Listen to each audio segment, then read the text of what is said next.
Oh, gua sambil komen dulu. Halo, Bro Sandy, apa kabar, Bro Sandy? Baik, baik, luar biasa. Oke, sebentar ya, gua ngetik judulnya dulu nih biar teman-teman yang join tahu nih kita apa yang kita bahas malam ini gitu ya. Siap, siap, siap.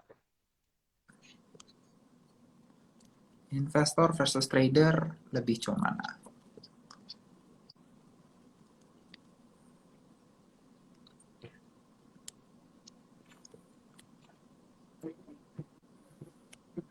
Oke, oke, udah.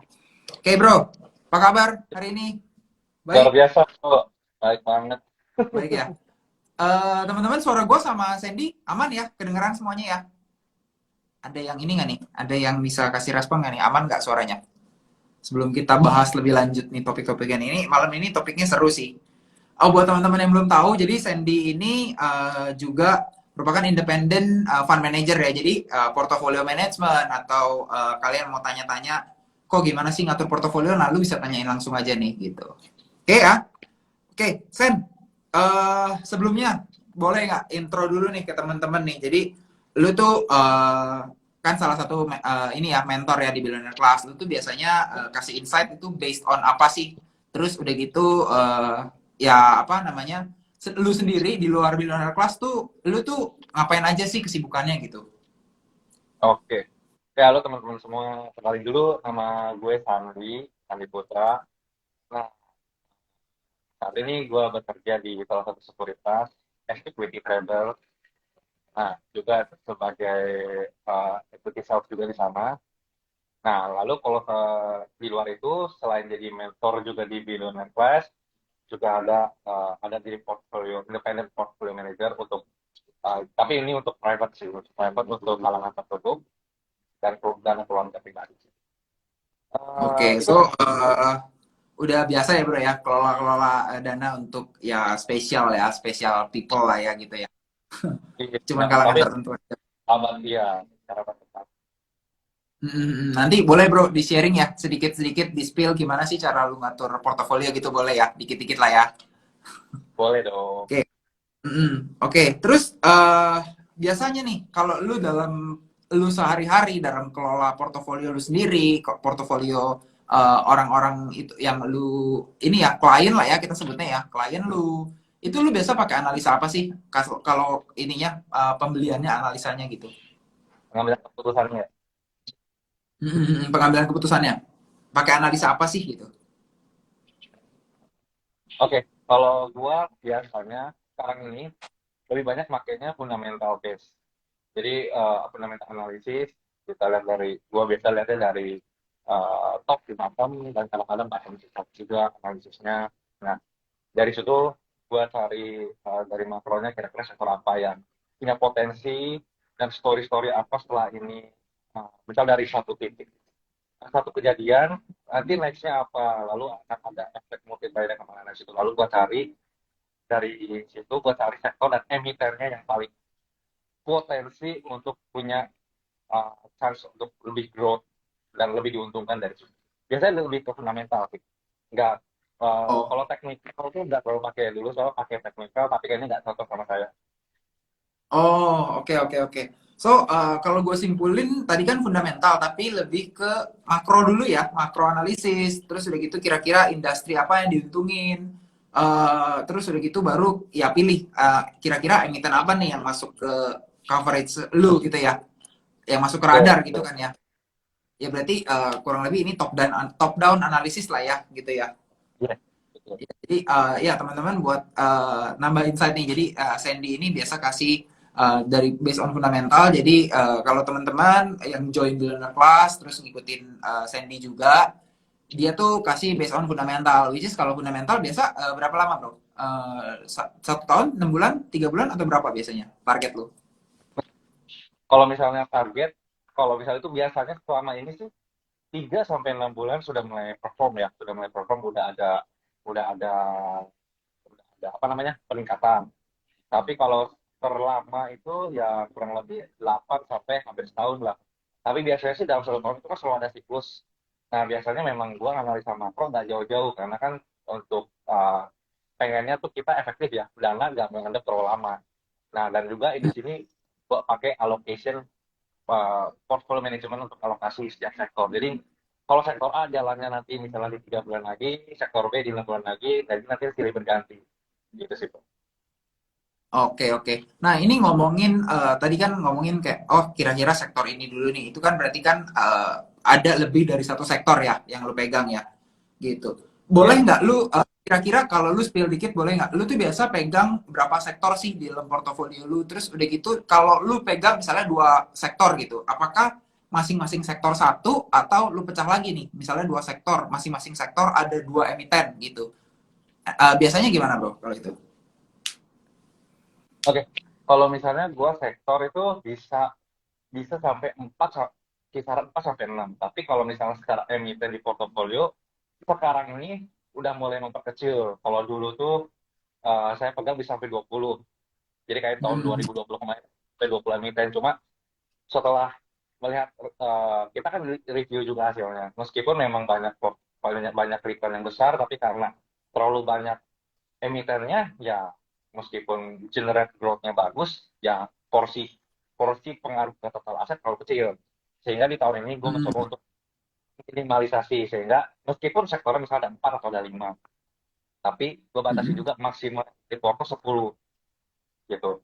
Nah ini Hmm. bergantung juga sih, Hmm. makin dana kan makin besar dana juga kita juga akan lihat kita juga atur juga bagaimana likuiditasnya gitu sih.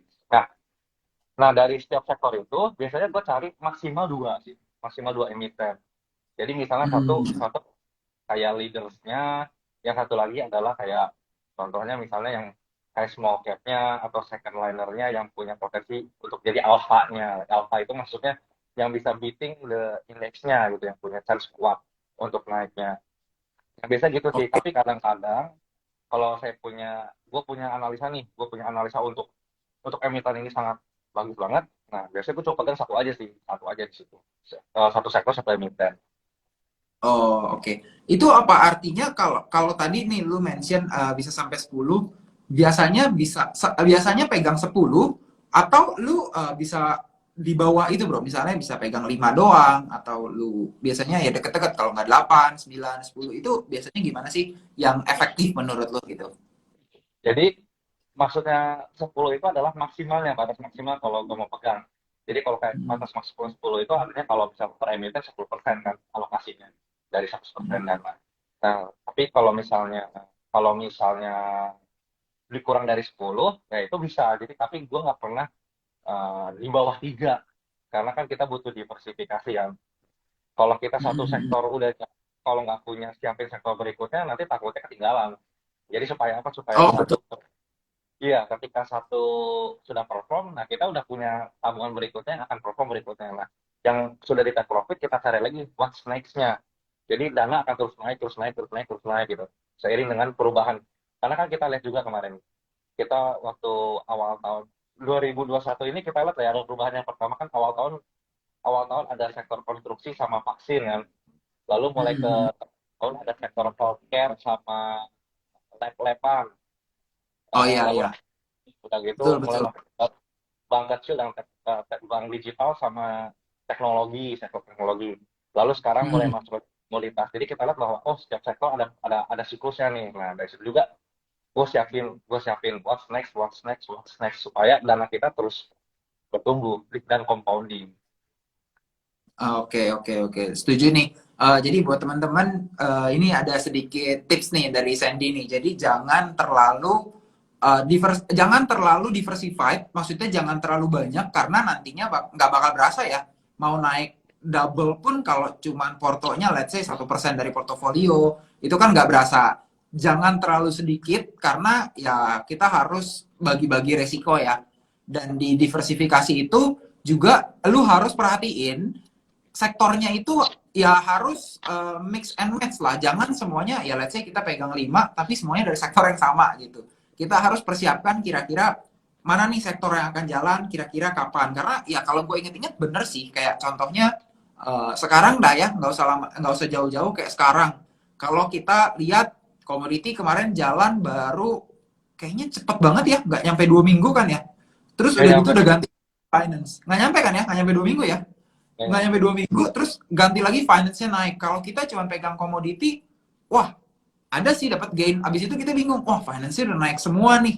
Itu kan pasti kayak, wah kejar sekarang takut FOMO, nggak dikejar takut upside-nya masih banyak. Itu kan nggak ini ya, nggak wise ya buat kita as an investor buat kejar-kejaran. Beda cerita kalau lu trader ya. Kalau trader kan it's okay for buy on breakout gitu-gitu ya. Itu bener banget sih. Gue juga ngerasain kayak siklus yang kemarin cepet banget. Kebetulan kita berdua nih kemarin nge-call dari komoditi, ya dari batu bara, dari CPO, terus udah gitu juga ke finance. Nggak nyangka sih, kayak itu cepet banget. Untung kita call finance, kita kasih tahu teman-teman juga, sebentar lagi finance juga akan bergerak. Jadi udah bisa taruh peluru dulu nih di finance gitu. Jadi kayak kalau sekarang ya balik lagi bener sih FOMO, tapi kayak karena kita udah alokasi, ini udah jalan kita bisa ke finance dan kita juga sekarang di Billionaire Plus kasih lagi nih, ini loh kira-kira menurut kita sektor yang masih bisa potensi jalan gitu ke depannya. Bener banget kita harus one step ahead dari market kalau kita mau jadi investor gitu ya. Nah, bro, ya ini kebetulan sih pertanyaannya, topiknya malam ini tuh menarik banget nih. Gue mau lanjutin lagi nih. Ada pertanyaan lagi yang menurut gue orang suka salah nih, suka salah kaprah. Kalau seandainya lu masuk ke suatu saham nih, as an investor, kan lu kan nggak pakai technical tuh, nggak pakai support, nggak pakai resisten gitu-gitu ya, nggak tunggu breakout atau weakness. Nah, lu tuh biasa masuknya gimana? Apakah langsung hajar kanan aja, yang penting masih di bawah target, atau gimana, bro? Oke, nah ini ada beberapa referensi sih. Jadi mungkin gue ceritain yang gue lakukan. Yang pertama kan saya udah analisa nih, analisa bisnisnya, lalu setelah bisnis kita cek, lihat prospeknya, tentunya makro udah ya, makro udah, lalu kita bisnisnya, prospeknya, baru setelahnya baru kita lakukan valuasi. Jadi jangan kebalik, kebanyakan sih teman-teman retail kan lihat valuasi dulu, bisnisnya nomor sekian. Nah, saya valuasi itu Iya. nomor terakhir. Jadi setelah valuasi baru saya tentukan. Mungkin ini yang beberapa banyak juga tahu yang namanya margin of safety. Jadi margin of safety itu adalah berapa sih intrinsic value-nya dari diskon yang ada dari intrinsic value ke harga saat itu berapa banyak. Nah, biasanya di situ saya tentukan dulu. Saya nggak mau ngambil kalau cuma 20%, 30%, saya nggak mau. Yang namanya kita diskon, kita kan punya risk. Jadi semakin besar margin of itu tandanya kita semakin kecil resikonya. Nah, saya mencari margin of safety yang paling besar. Di antara banyak emiten itu saya bandingin. Pertama di situ. Lalu berikutnya adalah kalau saya udah yakin, oke, sekian. Nah, saya sih langsung, kalau saya tipenya masuk langsung ambil dulu. Tiba-tiba kalau stok picknya titip sendal lah. Nah, titip sendal itu maksudnya saya masuk sedikit dulu. Saya masuk misalnya 3% atau 5% dulu. Nah, 3%, 5%, untuk kita lihat bagaimana. Toh kalau misalnya kita 5% pun, kalau ternyata langsung jalan, ya kita nggak ketinggalan pesta, kita udah ada barang. Kalaupun naik 30-40%, dari 5% kan kita udah dapat 2% nambah ke aset kita kan. Kalau ternyata naiknya tinggi sekali kan lumayan. Nah, tapi kalau ternyata dia turun, nah itu kesempatan kita untuk tambah. Biasanya saya kalau turun pun, saya ngambilnya nggak, misalnya kalau saya lihat banyak nih, teman-teman dari tahu tuh baru juga turun 2%, udah nambah average down. Nah, namanya di sini kalau saya boleh buka tips nih, buka tips rahasianya. Money management tuh paling penting. Jadi selain kita analisa, money management dan psikologi. Jadi money management itu maksudnya apa? Semakin banyak peluru yang kamu liatin, kamu semakin punya potensi untuk bertahan di market. Artinya apa? Kita nggak pernah bisa tebak bottom. Ini yang sering banyak profesional di barat juga sering bilang, kita nggak bisa tebak bottom. Itu benar. Jadi kalau kita sudah yakin sama bisnisnya, sektornya, kita punya barang, ambil sedikit dulu. Jadi kalau kata Bapak, nyemplunglah satu kaki dulu ke kolam. Satu kakinya lagi kita lihat berapa dalamnya. Jadi kita bisa punya jaga-jaga untuk keluar atau menyemplung dua-duanya. Jadi ketika harga jatuh dalam, nah saya biasanya minimal di atas 20%. Jadi sudah minus 20%, baru saya pikir-pikir, makronya gimana nih? Apakah masih ada risiko? Apakah masih ada ketidakpastian yang terlalu besar? Kalau ketidakpastian yang terlalu besar, gue bisa tunggu lagi, tunggu bentar lagi deh, misalnya 20% tambah dikit, baru gue masukin lagi sedikit. Karena gini, kalau kita punya barang misalnya di harga 1.000, harganya jatuh nih ke 800. Nah, waktu kita masukin dengan porsi yang sama, nanti kan misalnya itu kita masukin 5%. Kita masukin lagi 5%, berarti udah masuk 10%. Barang kita kan jadi 900, lumayan turun. Tapi waktu Ya, kita betul. barangnya turun lagi ke 500, kan kita harus masukin lagi kalau mau lebih turun lagi masukinnya 10% lagi ya. Berarti kan total udah 20% dana keluar. Nah, itu kan boros seluruh. Nah, makanya biasa Ya. saya sedikit-sedikit gitu. Makanya itulah kenapa karena nggak bisa tebak pakem, saya nyicil-nyicil jadi 3% atau 5%. Nanti turun lagi, kalau bisa semakin jauh, saya tunggu dulu kalau akhirnya pasien makin banyak, saya tunggu aja 30% nih, baru saya tambah lagi. Masukin lagi, kenapa? Dari situ kita punya barang makin turun. Kenapa teman-teman banyak yang nyangkut? Nah, ini mungkin saya mau jawab juga psikologi teman-teman yang nyangkut, adalah karena Hmm. sekali masuk udah lagi harganya hype terlalu tinggi, lalu ketika harga turun nggak punya cash lagi untuk average down. Sedangkan padahal average down itu kalau kamu yakin di sahamnya dengan bisnisnya dan prospeknya, money management itu paling penting. Itu sih yang membuat saya suka ini bisa survive sih. Oke, oke. Jadi ini ya gue juga pernah ngalamin sih teman-teman. Jadi ini bagus banget menurut gue, apalagi buat lu yang mau serius ya di market gitu. Emang lu mau investasi di market supaya uang lu bertumbuh gitu ya. Cara kelola dana lu gimana ya ini sih. Ya mungkin yang kalau gua boleh saran ya dari gue tambahin sedikit lah nih dari Sandy. Jangan nafsu bro. Bener nggak sih? Kayak kalau lu nafsu tuh Betul, betul. awal dari kehancuran kayak lu tak masuk terus kayaknya ini kayaknya masih turun baru 2% 3% yang kata Sandy bilang wah nafsu nih makin murah nih masuk lagi masuk lagi masuk lagi akhirnya lu kehabisan peluru gitu jadi better lu rencanain aja oke di sini akan masuk nanti turun.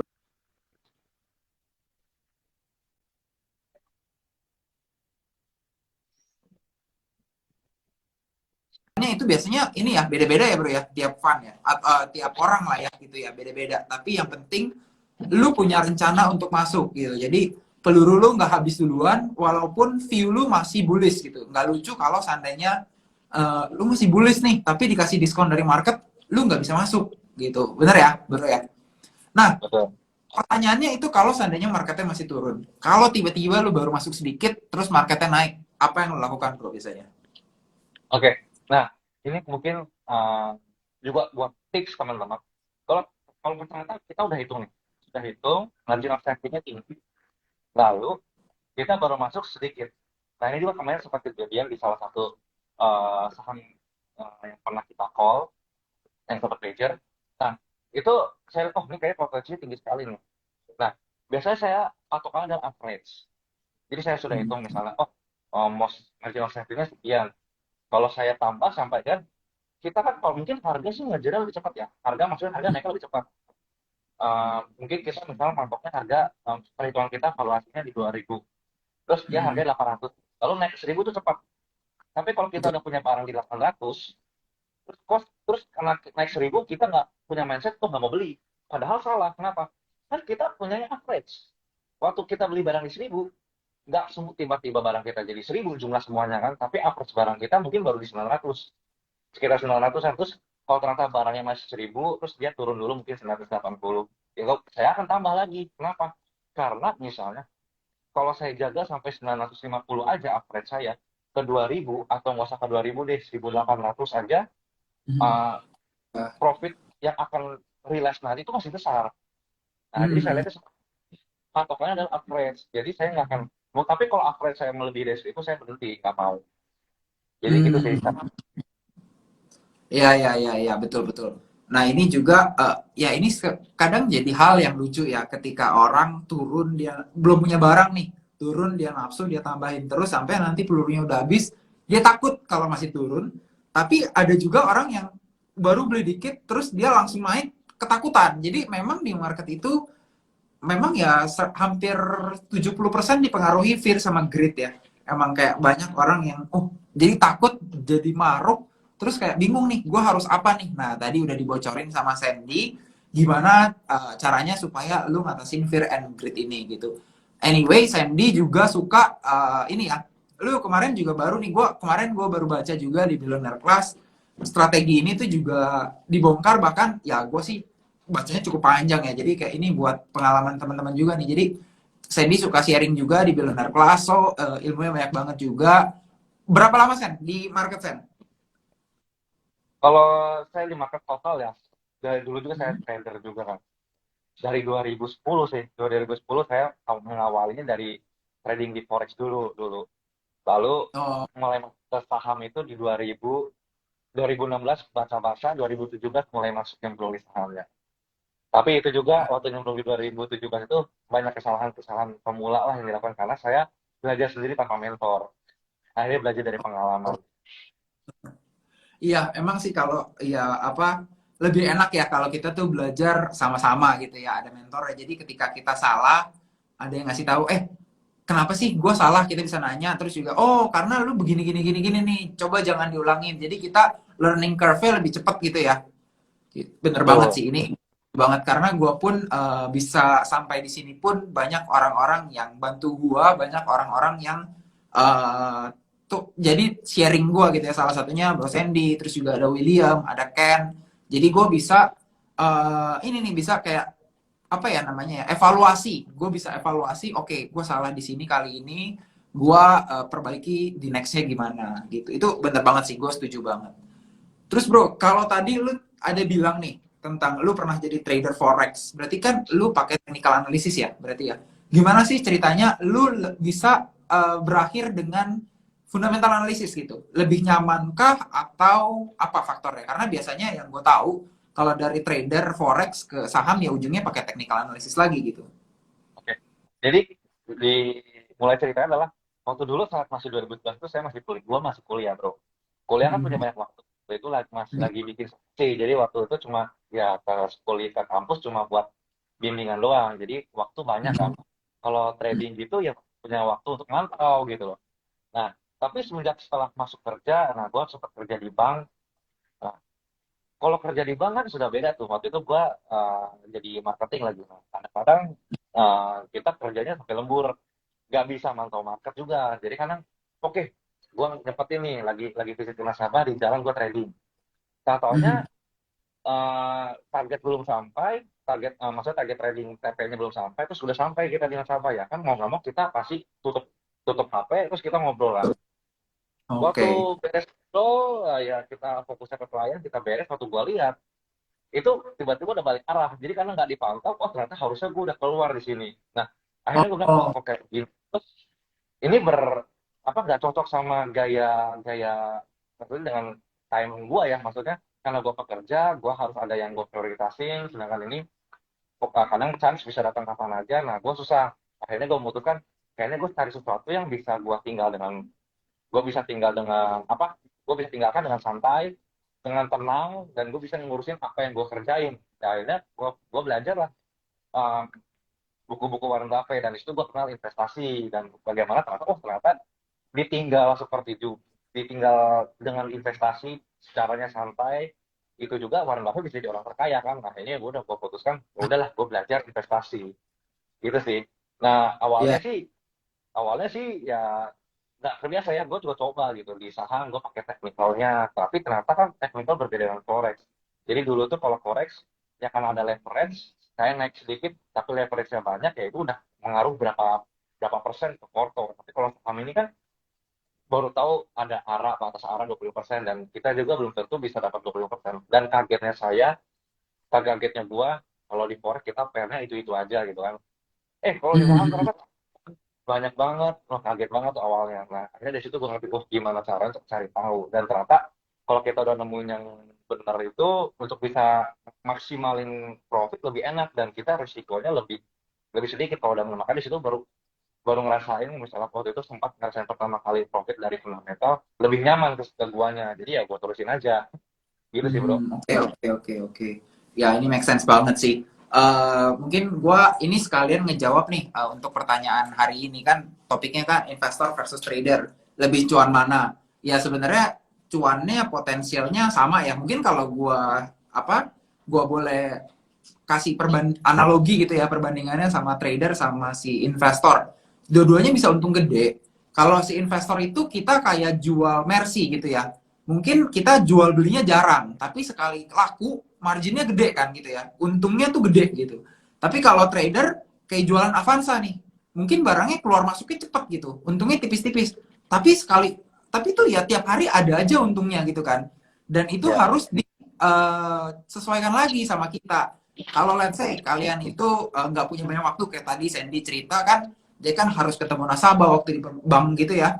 Itu kan waktunya ya nggak mungkin sih kalau kita lagi ngobrol sama klien terus tiba-tiba Pak bentar ya Pak ya saya cek dulu aplikasi saya takutnya apa saham saya harus take profit nih kan nggak mungkin kan itu kayak better sih kita bisa pilih yang kayak investor kita jadi produktif di dunia kita maksudnya apa ya ngomongnya ya realnya kita ya di real sektornya kita kerja gaji atau kita harus let's say ya ketemu klien ataupun memang kita bisnis misalnya harus ada di luar gitu kan kita bisa fokus ke situ sementara uang kita masih muter tapi kalau kayak misalnya kalian punya waktu lebih gitu ya terus berharap kayaknya wah kayaknya gue punya waktu lebih gue bisa mantau lebih dan gue jago di trading ya why not sih kita nggak masalah yang penting kan ujungnya kita sama-sama cuan betul ya Sen ya. Ya, betul.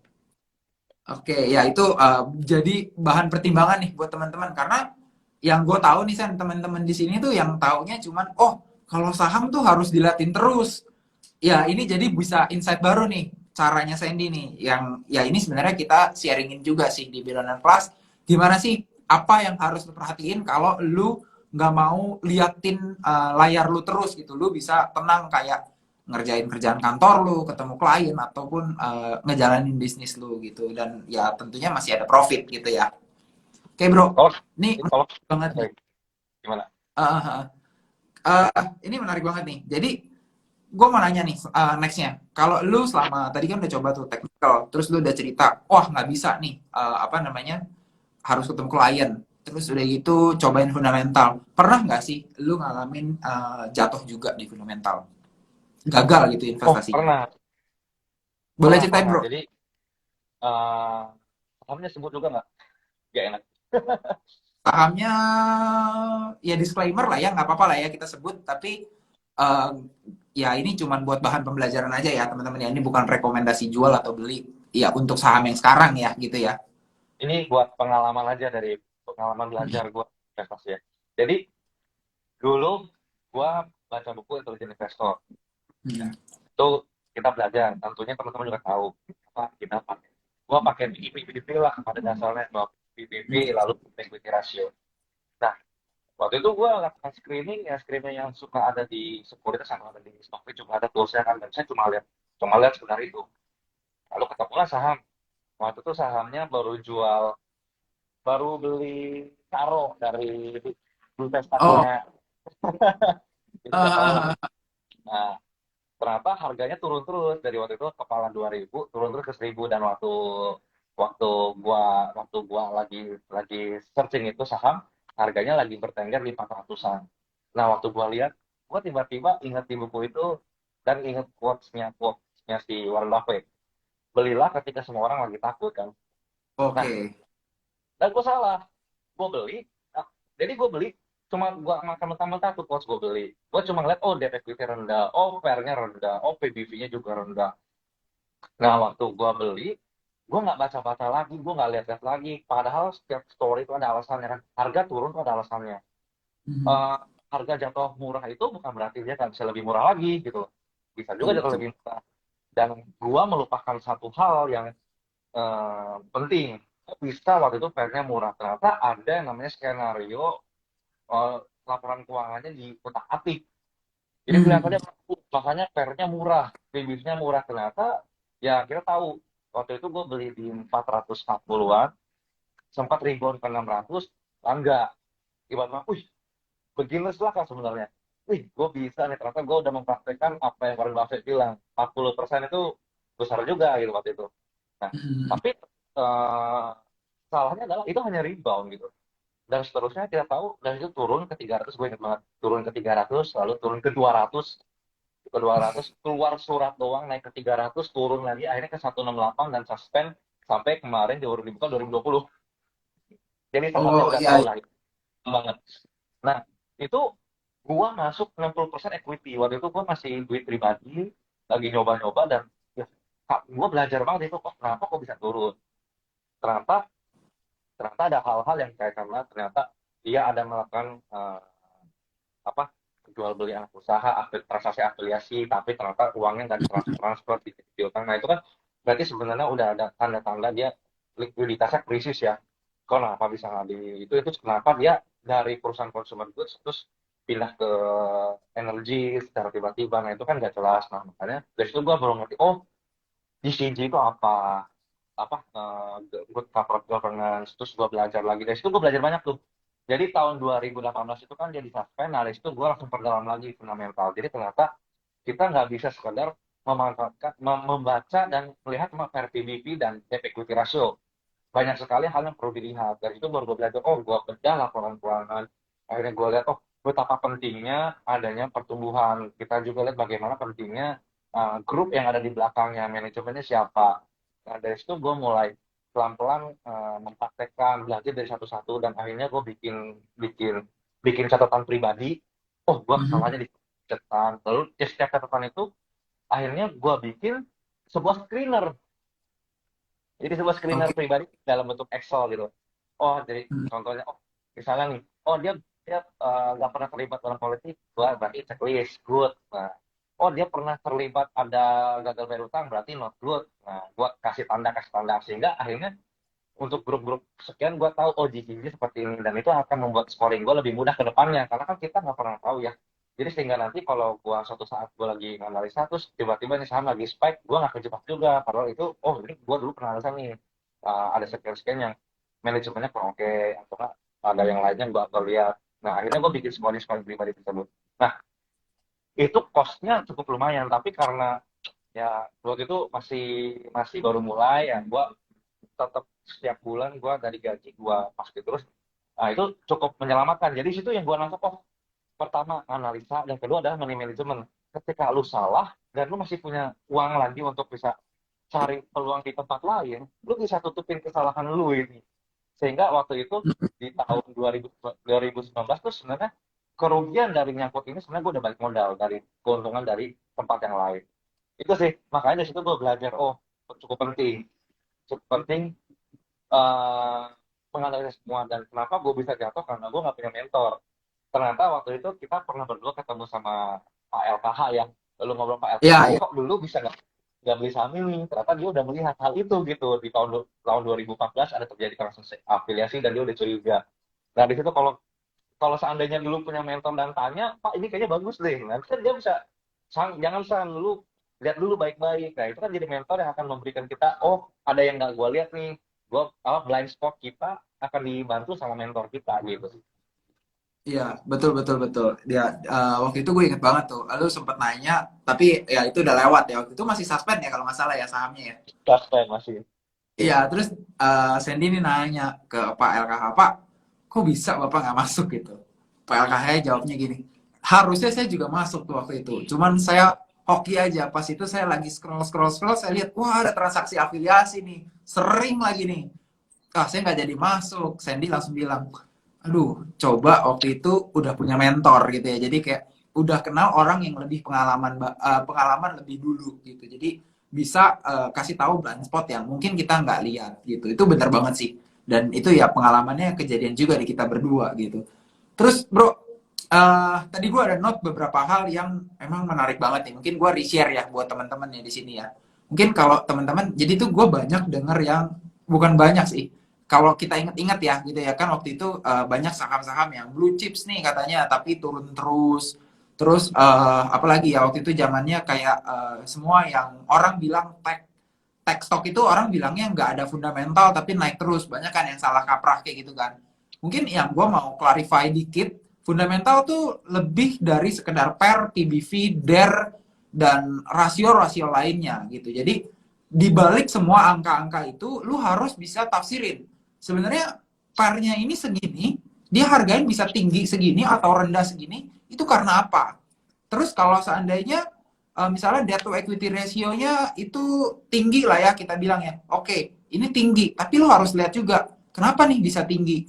Apakah memang industrinya yang mengharuskan dia hutangnya levelnya tinggi atau gimana? Dan semuanya itu benar kata Sandy, ada story-nya gitu ya.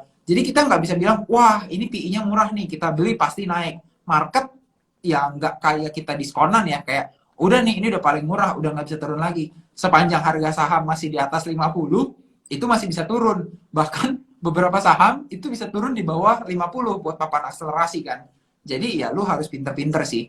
Jangan sampai lu ketipu sama yang namanya PER, PBV, terus lu bilang kayak, wah, waktu itu gue sempet yang lucu tuh gue denger in fundamental with stress. Kayaknya, oh pas juga nih ini juga kan, maksudnya kayak in fundamental with stress. Kalimatnya lucu juga. Biasa kan stress, tapi diganti jadi stress. Ya, kalau lu merasa fundamental nggak bekerja, mending lu pelajarin lagi nih. Fundamental itu tuh nggak cuman tadi apa namanya PER, PBV, debt to equity ratio, tapi ROE gitu ya, ROI, terus udah gitu ROA itu nggak cuman dari situ doang, tapi ya kita harus lihat juga ada yang namanya growth, itu yang terjadi kenapa saham-saham tech kemarin naik, percaya orang-orang percaya kalau growth-nya akan tinggi, terus ada yang namanya ya valuasinya gimana, penggunaan hutangnya gimana, resiko, solvabilitas dan lain-lain.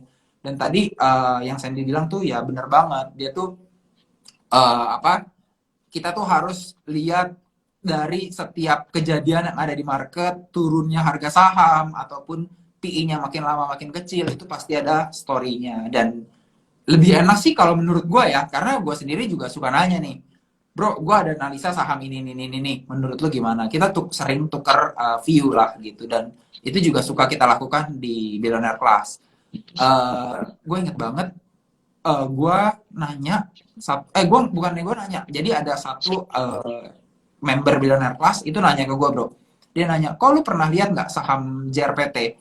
Terus waktu itu gue analisa, wih ini bagus juga, dan gue tanya ke Sandy juga, iya bro bagus, dan kita di situ malah jadi cuan di JRPT gitu. Jadi memang menurut gue ya, dengan banyak mata banyak telinga, tapi semuanya harus bisa ini ya, sama-sama analisa ya, itu jadi sangat bagus banget, dan itu yang kita coba implement ke Billionaire Class supaya lu punya community satu, lu punya berbagai mata dan berbagai kuping gitu ya, terus udah gitu juga lu bisa nanya-nanya orang yang punya pengalaman lebih dalam, misalnya kayak Sandy, kok lu pernah nggak lihat emiten ini, lu punya pengalaman nggak analisa emiten yang kayak gini, atau enggak lu bisa tanya dari William tuh, kok ini dari chartnya gimana, oke atau enggak, atau ada flow-nya enggak, gitu sih. Itu bener banget yang Sandy bilang, dan gua ya itu tadi kena banget, kayak iya sih ini bener banget sih, kayak ini yang jadi banyak jadi masalah buat investor baru gitu.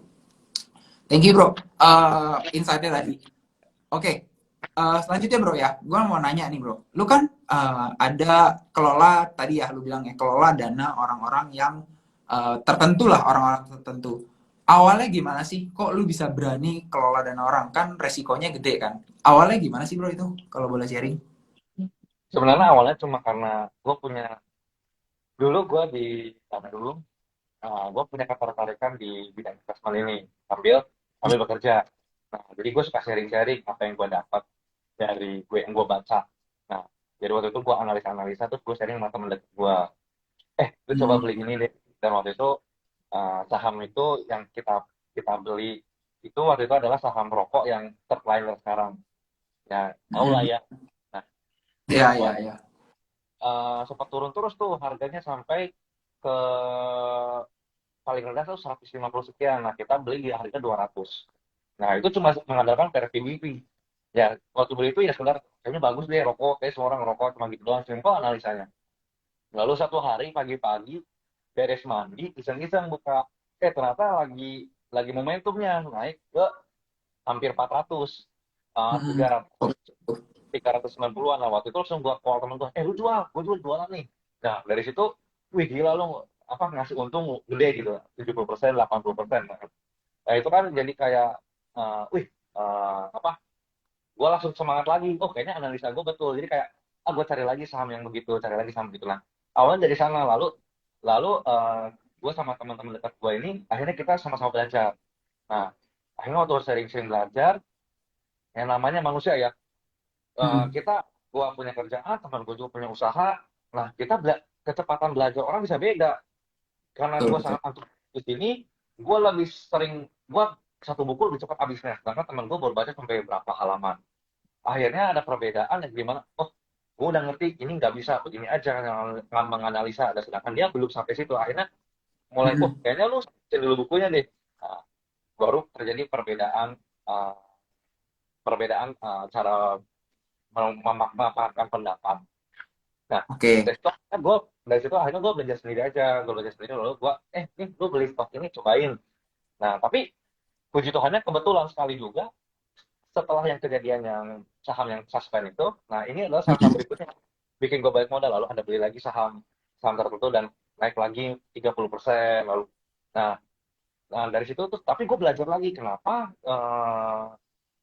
kadang-kadang naiknya lama ya, kenapa lama sekali? Apakah memang harus menunggu 9 bulan, harus menunggu 1 tahun? Nah, gue belajar, lalu akhirnya teman gue yang belajarnya cukup lama ngerasa kan kayaknya kok gue jadi malah dapat topik dari lu terus ya, kayaknya gue memang gak bakat deh, gue kayaknya fokusnya di usaha gue gitu loh, kalau mau Hmm. gini aja gue liat topik lu juga menguntungin nih buat gue, udah aja nih akun gue, lu itu aja, lu beliin sahamnya gini gini gini, samain aja sama porto lu. Nah awalnya dari situ sih.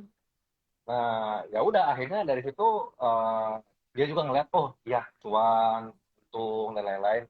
Baru dari situ dia memikirkan, udah nih, eh, ya dia nambah dana di portofolio dia, udah ya udah, lu itu aja deh, lu kelola aja. Gitu sih awalnya dari situ sih sebenarnya. Oke, oke, oke. Ya, ini menarik sih ya, karena kan memang tiap orang punya kesibukan masing-masing. Kebetulan Sandy lebih waktu itu lebih niat lah ya, lebih cepat bacanya, cepat bisa, terus juga akhirnya ya pengalaman lah ya, pengalaman juga ada. Akhirnya dipercaya buat kelola dana, ya puji Tuhan sampai sekarang cuan ya San ya. Cuan lah ya, oke ya, mantep lah ya. Jadi ini ya balik lagi sih, semua juga harus pengalaman. Nah kalau lu mau belajar juga nih, bisa jadi fund manager misalnya, karena menurut gua pribadi sih ya, buat kelola dana orang itu bukan hal yang mudah sih, dan lu butuh mental dan pengalaman dan skill ya, itu yang cukup juga, karena ya itu tanggung jawab ya, kayak ya mungkin lu bisa aja lu dikira investasi bodong gitu kan, kayak wah ini gue cuma dipermainkan, terus lu juga harus bisa mengedukasi si klien kan ya, gimana caranya supaya dia tuh ngerti kalau seandainya ini tuh punya resiko A B C D. Itu bener banget sih.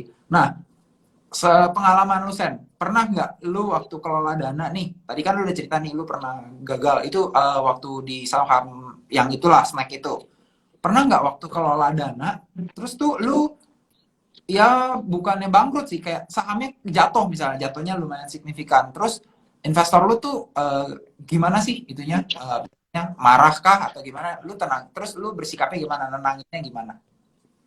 Oke, jadi gue akhirnya, jadi gini, setelah gue ada kerabat-kerabat deket gue yang akhirnya gue kenal deket, nah itu yang akhirnya ceritanya gue kelola. Nah, akhirnya kan gue Hmm. membuat progresnya seperti apa. Makanya gue bikin ada laporan uh, NAV ya. Nah, Hmm. Hmm. jadi drawdown atau floating minus terbesar itu terjadi waktu 2020 kemarin.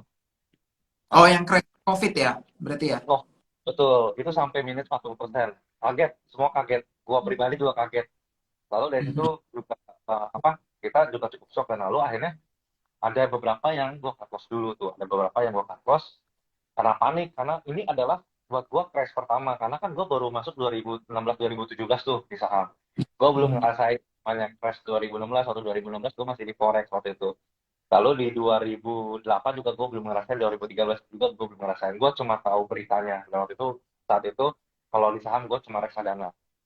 Nah, Hmm. ini adalah crash pertama gue, tapi dari situ gue juga cukup belajar banyak, dan jadi teman-teman eh, banyak bilang gini, hmm, the best seller, the great seller itu nggak dibentuk dari ombak yang tenang, tapi the great seller itu dibentuk dari ombak yang ganas. Jadi waktu itu juga gue ngerasa bahwa crash 2020 itu adalah yang membuat gue belajar super banyak sekali sih. Banyak sekali gue belajar. Di mana waktu itu ketika jatuh, gue pilih sektor mana dulu yang akan akan duluan bangkit. Apakah blue chip dulu, apakah second liner? Nah itu kan jadi timingan kan. Dan waktu itu memang kalau kita lihat bahwa saat waktu itu masih laporan full year kan, karena kan Maret crash-nya, jadi waktu itu baru keluar tuh full year-nya. Nah, Hmm. ya blue chip ya adalah the best, dari kan gue cerita tadi gue bikin screener.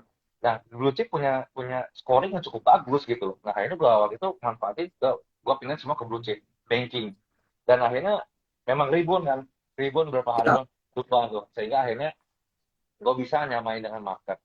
Lalu berikutnya, ketika sampai bulan Mei, gue ada taking profit sebagian, bulan Mei ternyata turun lagi, sell on Mei. Gue beli lagi di bawah, lalu ada rebound lagi. Sampai, kalau nggak salah, sampai bulan Agustus, gue punya view makro, lalu akhirnya baru keluar tuh laporan Q1, Q2 ya udah mulai turun. Nah, dari situ gue lihat, baru gue pindah tuh. Oh, ternyata ada second liner dan small cap yang ada yang nggak terdampak. Nah, di situ gue lihat, wah ini kok Iya. menarik kan. Semua perusahaan besar kena, tapi kok ini perusahaan kecil nggak terdampak. Nah, itu gue pindahin dana, gue pindah ke second liner. Nah, dari situ pertumbuhannya mulai cepat. Nah, dari situ juga gue belajar. Oh, ujungnya apa sih? Investor itu mencari perusahaan yang bukan cuma sekedar RPBV, tapi sekedar pertama yaitu bisnis. Bisnis mana yang mampu bertahan? Bisnis mana yang punya, meskipun dalam pandemi atau dalam keadaan yang nggak menguntungkan, dia tetap growing. Ya, karena kita sebagai investor atau kapitalis, tentunya kita kan pengen ada return dong buat kita, buat dana yang kita simpan tuh ada return. Nah, ya dari return itu maksudnya adalah dia earningnya tetap growing dan nanti ujungnya akan kasih kita dividen. Nah, jadi Mhm. pilih perusahaan seperti itu, nah ya puji Tuhan memang naiknya cukup signifikan dan itu membantu sekali karena waktu itu tidak banyak sehingga alokasi gue juga ke sana agak besar dan beberapa beberapa kali naik naik naik yang kita tahu setelah itu komoditasnya naik. Nah, sebenarnya dari situ sih turun 40%, gue akhirnya membuat laporan yang mau menenangkan klien teman-teman gue itu, klien gue itu adalah gue membuat laporan bagaimana view-nya yang terjadi, lalu apa yang terjadi, karena akhirnya kan tentunya kita harus mengerti makronya, karena sekedar cuma kita lihat portofolio harga turun, ya kalau kita cuma ngasih nih harganya turun, terus portofolio lagi nyangkut 40% lagi minus, ya kaget dong semua. Lu Betul, bayangin, betul. taruh 1 M, lagi profit 400 juta kan lu, 400 juta gue satu bulan. Nah, Betul, betul, betul. ya, Heeh. kita perlu jelaskan bahwa saat ini ada COVID di mana ini begini, begini, begini, lalu dampak lockdown dan lain-lain. Nah, lalu potensinya bagaimana? Nah, gue juga jelasin waktu itu apa yang dapat lakukan dan lain-lain. Dan gue pelajari, dan dari situ juga gue, for the first time, gue mempelajari semua krisis yang terjadi dari 1929. Banyak yang bilang waktu itu kan kita mau ada mirip dengan Great Depression 1929. Lalu kita juga belajar, ada yang bilang bahwa ini mirip tahun 1900 berapa tuh yang mirip Spanish flu. Nah, tapi gue Mhm. belajar, setiap krisis itu berbeda. Lalu akhirnya ya apa? Akhirnya gue mengerti, oh arahnya nanti akan begini. Oh setiap krisis itu ada kecenderungan seperti ini. Lalu apa tindakan The Fed, Central Bank apa? Jadi waktu itu ketika ketika Maret tanggal 24 Central Bank memutuskan untuk melakukan QE, quantitative easing, dan itu sama dengan terjadi 2008 ya, market akhirnya bullish. Nah, waktu itu akhirnya gue all in gitu, makanya gue ikutan ikutan rebound di situ. Nah, itu yang akhirnya membuat teman-teman gue ini merasa, oh ya oke lah, karena lu udah menganalisa, karena lu tahu apa yang akan terjadi, bukan karena lu udah melakukan risetnya, ya mereka percaya. Gue gak cuma sekadar gue pasrah gitu. Dan lalu Oke. akhirnya gue membuat juga kira-kira skenario apa nih kalau begini akan, kalau skenario A seperti ini, skenario B akan seperti ini, gitu sih. Dari situ lu bisa bikin strategi ya, karena lu udah, oh oke, bisa ke A, ke B, jadi kalau ke A gue ngapain, ke B gue ngapain gitu ya. Nah, ini menarik banget nih teman-teman nih. Ya, Tadi Sandy baru cerita 1 tahun pengalaman dia, tapi udah seru banget. Ya lu belum denger cerita-cerita dia karena gue juga sering ngobrol nih sama Sandy. Dia ya apalagi tahun lalu kita sering banget ya ngobrol-ngobrol kayak Sen, menurut lo gimana view-nya makroekonomi, dan kita suka tukar pikiran ke situ. Terus juga kita suka nanya ke tim research menurut mereka gimana. Terus udah gitu apa kira-kira tuh apa saham yang potensial. Ini aja tadi 1 tahun udah menarik banget. Ya ini juga udah hampir sejam nih kita live nih. Kalau lu mau tahu nih pengalaman Sandy atau lu mau cari tanya-tanya kira-kira gimana sih supaya bisa menumbuhkan portofolio, bahkan ya kalau lu bisa punya skill yang lebih dalam, lu bisa ngelola dana orang juga gitu misalnya ya. Tapi yang paling penting lu harus belajar dulu nih. Jangan sampai lu cuma ngerti apa ya gue ngomongnya ya, permukaannya. Terus lu udah apa ya, kalau gue boleh agak sedikit kasar, udah belaga kayak oke gue ngerti semua di market. Karena orang-orang yang cenderung berhasil di market adalah orang-orang yang mau belajar. Bener nggak sih Sen? Kalau kayak gitu bener ya? Nah, Betul, Pak. ini sih apa namanya? Kalau gue pribadi nih, gue melihat Sandy ini seorang yang emang dia emang mau belajar. Karena wah dia tuh suka, bro lu udah tahu belum berita ini? Gue udah pelajari nih siklus waktu itu tadi kan dia ceritakan, wah crash tahun 1929 Spanish flu, terus dia sampai 2013 dia tahu, padahal mati gue, wah gila, ini orang lebih update dari gue sih, dan ini tuh yang menarik banget. Kalau lu mau denger cerita lebih lanjutnya, ya kalau gue saranin sih lu gabung aja ke Billionaire Class, di situ grupnya ada Sandy, lu bisa tanya-tanya juga nih, kok lu tahu nggak kalau seandainya makro ke depan nih apa sih yang diuntungin gitu. Nah, ini juga ada promo nih, ngomong lagi ada promo. Jadi lu bisa dapetin potongan 20% pakai kode launching LAUNCHING di getdris.com. Tapi ini promonya udah nggak lama lagi, soalnya cuman tinggal 2 hari lagi ya. Jadi selesainya tuh hari Minggu gitu, tanggal 10. Jadi kalau gua saranin sih, kalau lu apalagi mau tahu nih kisi-kisi dari Sandy sektor selanjutnya kira-kira yang berpotensi tuh apa sih kok gitu. Kita ada share juga di Billionaire Class gitu. Oke, Sen, gue ada pertanyaan lagi nih. Dari pengalaman lu ya yang tadi dari dunia forex, terus kenal dunia saham, terus jatuh bangunnya dari pertama coba technical analysis, terus juga apa tuh, udah coba ke fundamental, fundamental jeblos juga. Ya udah sepengalaman terus udah gitu belajar kelola dana orang dan semuanya kayak gitu. Kan lu jatuh bangun, jatuh bangun, jatuh bangun. Apa yang bisa bikin lu walaupun jatuh tetap bangun? Karena yang sepengalaman gua nih banyak orang-orang yang di sana baru misalnya kolonial kayak kemarin ya pas baru 2020 nih, wah dia merasa jago tapi dikocok-kocok market waktu sideways 2021, udahlah gue mah bukan hokinya di market. Tapi gimana lu bisa jatuh bangun tapi tetap stay di market? Oke, ya apa yang bikin gue bertahan itu waktu itu cuma satu sih. Eh Gini, gue melihat bahwa Warren Buffett, lain-lain juga investor-investor berhasil, dan Indonesia juga ada kan investor muda yang berhasil. Gue melihat mereka adalah orang yang mau belajar. Hmm. Ya, kalau gue ngeliat gue nggak berhasil waktu itu sempat, kenapa gue ngalamin ini? Berarti ada yang salah dengan gue belajar. Artinya gini, nggak semua orang punya chance sama kita hidup 24 jam sehari, kita juga makan nasi juga, dan kita sama-sama hidup di Indonesia. Dan gue juga melihat ALKH juga dulunya bukan lahir dari anak orang kaya. Kita tahulah ceritanya, bagaimana dia juga bankir bank yang baru kenal saham umur 30 gitu, baru baru mulai. Sehingga gue waktu di usia gue juga masih kepala tiga juga gue merasa bahwa, oh semua orang punya chance yang sama, tinggal masalah adalah siapa yang mau effort lebih, ya, effort lebih untuk belajar. Karena ternyata akhirnya gue mengerti bahwa ujung-ujungnya adalah informasi. Sekarang informasi banyak, tapi informasi udah gampang dapetin sekarang. Cuma kendalanya adalah sekarang banyak orang menggunakan sarana yang mudah ini untuk memberikan misinformation. Jadi kayak ya akhirnya lu tetap harus percaya dengan informasi yang mana yang harus lu ambil, dan analisa lu juga gitu loh. Nah, akhirnya setelah ya yang membuat gue bertahan adalah ketika gue melihat ada progres. Jadi gini, yang penting gini, kita nggak pernah tahu waktu kita sedang mencoba, atau kalau kita gambarkan perumpamannya kita sedang menggali menggali menambang, terus baru juga kita menambang 14 meter kita udah nyerah, padahal kemungkinan 2 meter lagi kita menemukan emas gitu loh, Hmm, menemukan sumber alamnya. Jadi kalau betul. misalnya lu udah masuk dan nyemplung, jangan setengah-setengah sih menurut gua. Kalau Hmm. misalnya lu udah mencoba bertahun-tahun, udah mencoba berbagai macam cara dan ternyata lu masih nggak bisa, cari mentor. Nah, eh disitulah gunanya mentor kan, untuk membantu lu mempercepat, karena dari pengalaman kita ya kita akan mengarahkan. Tapi kalau misalnya eh, ternyata lu merasa bahwa biasanya nih kendala orang cuma satu, gua nggak punya waktu untuk mempelajari lebih dalam. Sebenarnya itu, kecuali lu memang mau full time di situ, nah itu bisa. Nah, Hmm.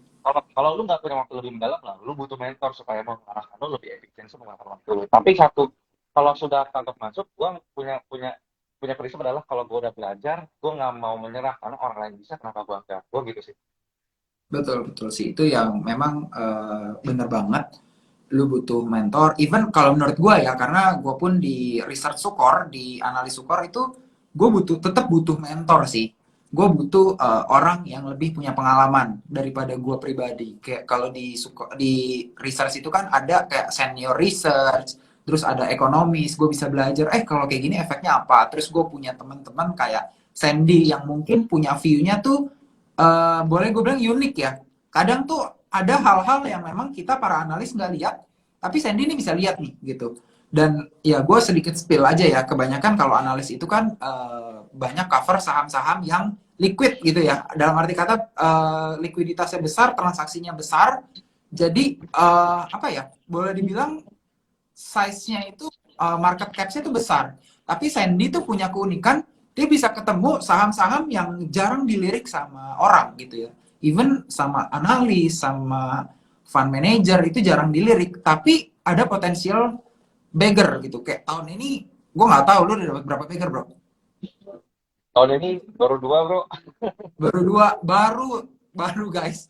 Kayak wow itu sih lumayan sih. Bagger 2 itu berarti 200%. Which is kalau tadi dia bilang pegangannya sekitar 10, ya return mah 20% aja mah pasti ada ya di kantong year to date ya berarti.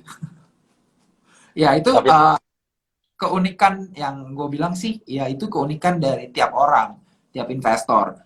Eh, Memang yang menurut gua ya pengalaman nggak bisa bohong lah, dan itu yang menurut gua harus kita pelajarin dari orang-orang yang sudah lebih dulu, karena ya bukan artinya kita nggak bisa sepinter dia, tapi memang dengan adanya dia itu mempercepat learning curve kita, dan kita coba, gua, Sandy, William, Ken itu mencoba sharing itu supaya learning curve kalian itu lebih cepat, dan juga ya lebih cepat cuan, artinya lebih cepat mencapai tujuan keuangan kalian ya. Kalau kalian pengen financial freedom ya financial freedom, kalau pengen wah cepet-cepet nih supaya nanti anak bisa sekolah ke tempat yang lebih bagus, ataupun memang mau apapun itulah, itu tujuannya seperti itu.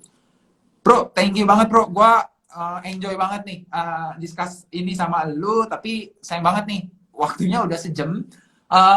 Mungkin gua boleh nggak minta satu pesan-pesan lu nih buat teman-teman yang di sana yang dengerin live ini ataupun yang dengerin recordingnya nanti.